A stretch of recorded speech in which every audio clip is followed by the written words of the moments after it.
Hi folks, Kenny the Vaping Heed back again with yet another review for you.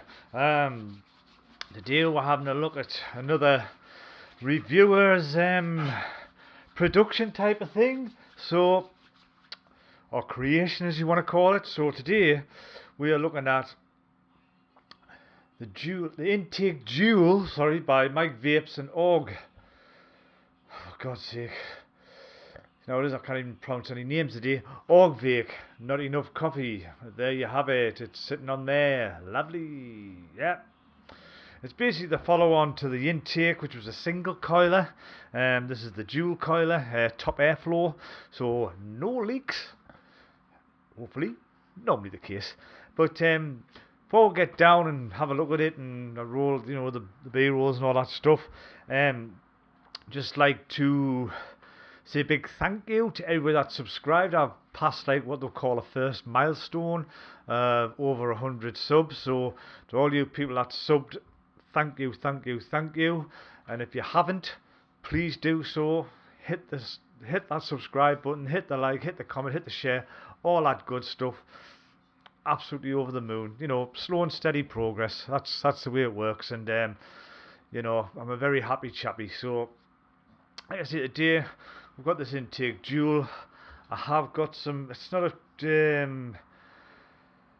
juice I would go for, but it's just something that I've picked up just to try. It's the Moorish Puff Shakes Blueberry. We'll give it a go. It's in here. It's on the Aegis X. Hitting, like you can see, 80 watts. The screen's amazing on this. It's awesome. We'll give it a quick blast.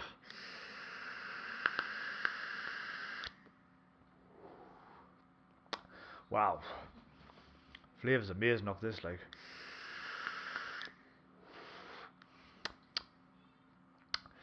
Not 100% keen on the juice, but excuse me, as you can tell. But anyway, my confident dying slowly all aside. Let's get down and roll that brawl, yeah? See you in a bit.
Right folks, here we are down at the table, having a quick look round the dual intake by Augvape and Mikevapes.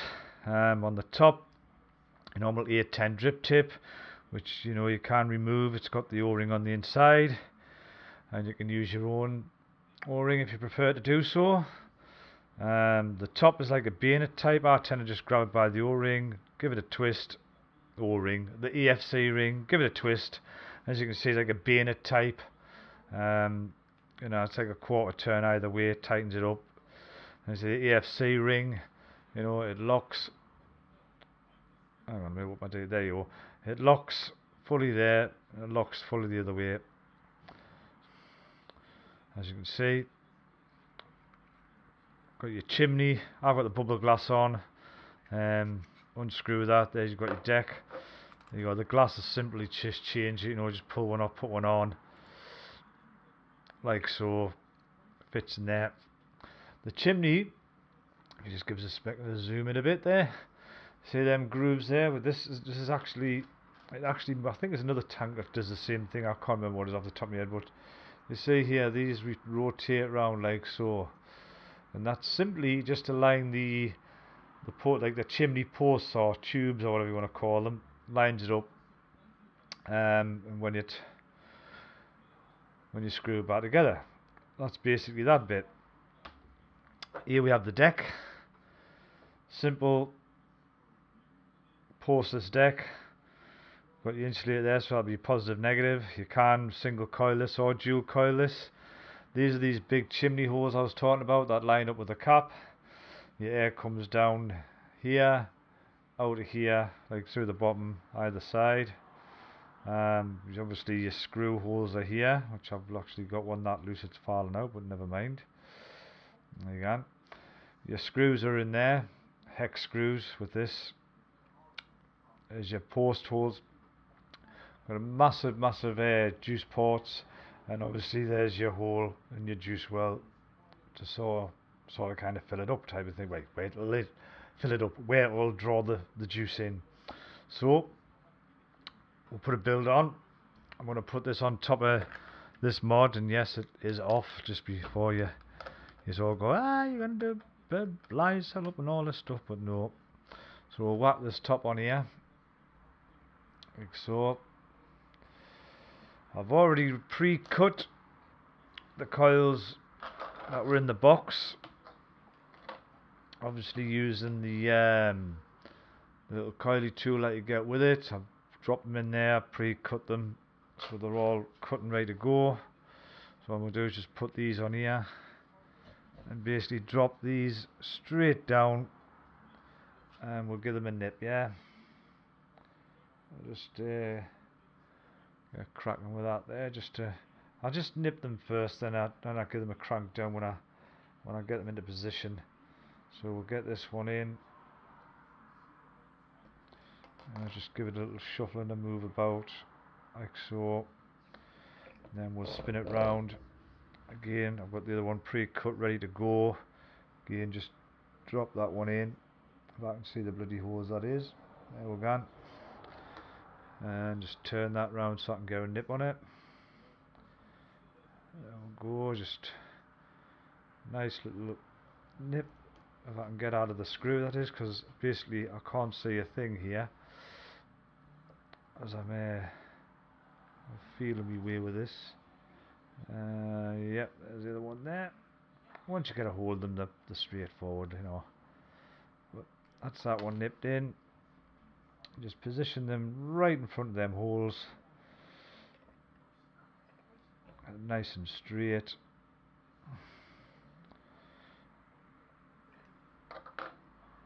What does that look like at the side?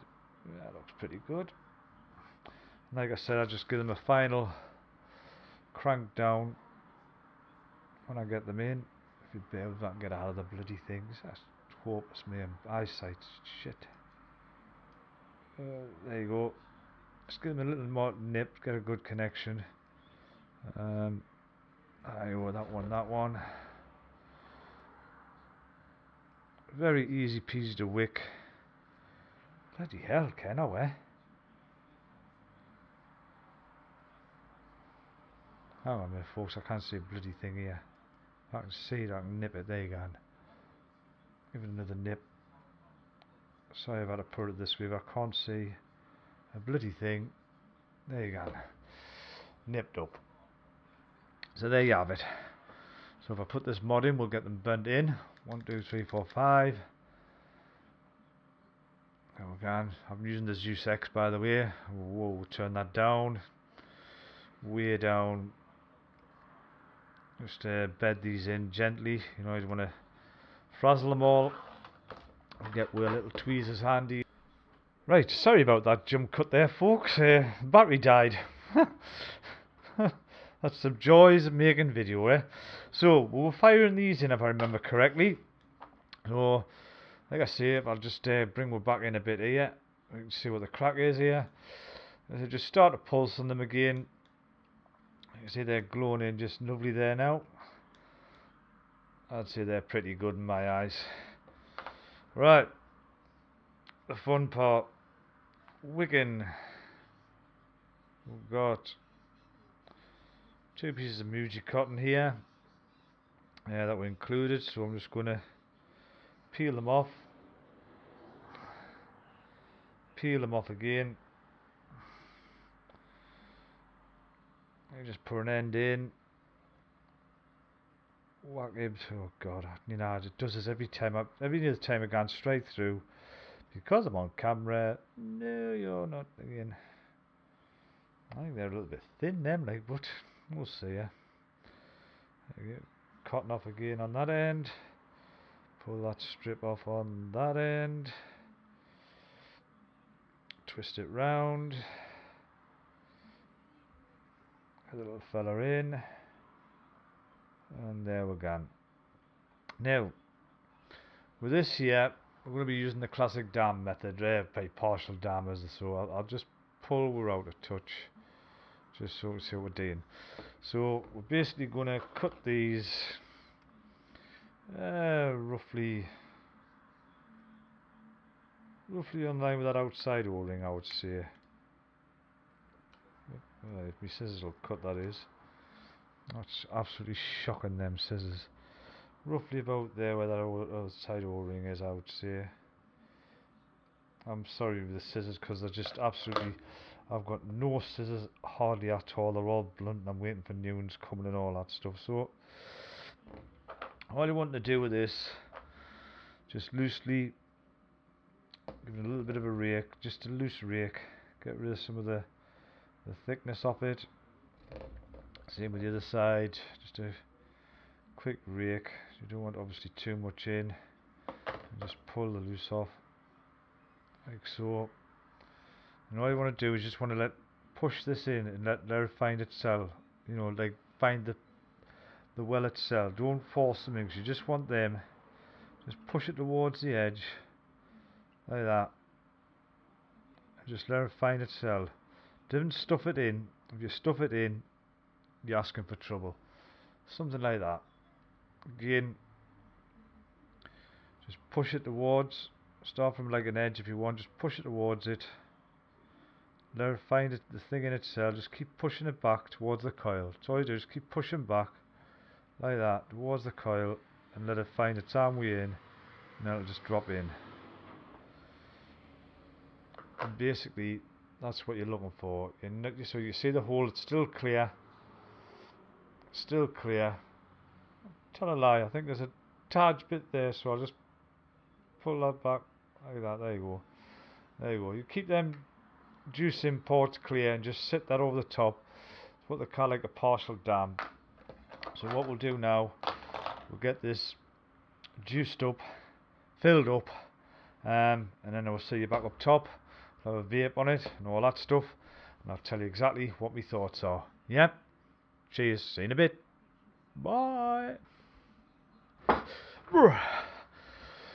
Right, folks, here we are back up top, looking at the intake Dual by Mikevapes and augvape. What we're thinking about it, eh? What do we think? Generally, very good. Simple as that. But just going back to the build, like I say, dead easy to build on. Cut them coils of length, drop them down, nip them up, burn them in, piece of cake. You know, most postage decks are like that, just straight in. The wicking is the main thing with this. You know, just tease the wick in. Don't cram it in. If you cram it in, you're just gonna compress the wick, and you know you're just gonna choke it. If you keep it nice, keep it as fluffy as you can, so it absorbs as much liquid. If you cram it in, you're gonna tighten it, and it's just gonna choke choke all the juice. You know what I mean? So, and that really is the only thing with it. Airflow is tight. It's not.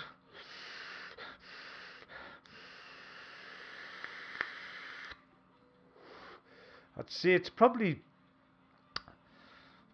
matching around like the blotto type of airy flowy. You know, it's restricted, but it's not too restricted. And I think that's the way a lot of these like tanks are designed for flavour are going. The airflow is more restricted.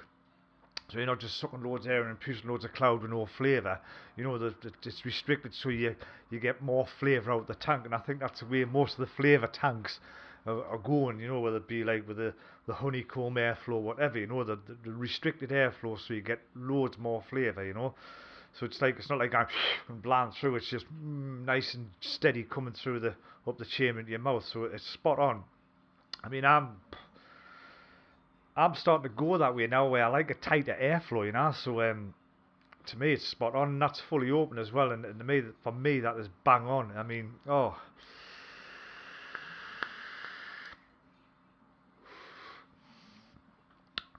I must say, I'm not really keen on that bloody milkshake. Like, I mean, as soon as this tank's done, I'll be swapping that over. But there's nothing you can really fault it with. You know, it's a top airflow, so it doesn't leak. So that's a pro. The coil building is dead easy. That's a pro. Wicking, like I say, get your wicking right. Like I say, that's probably the anti-sticky bit. If you get it wrong, you know, you'll either lose flavour or whatever. But you know, there's nothing much else can go wrong with them really. You know, the top spot on, texture 810s, gold plated. You know, it's really really good. Flavour, banging. You know what I mean?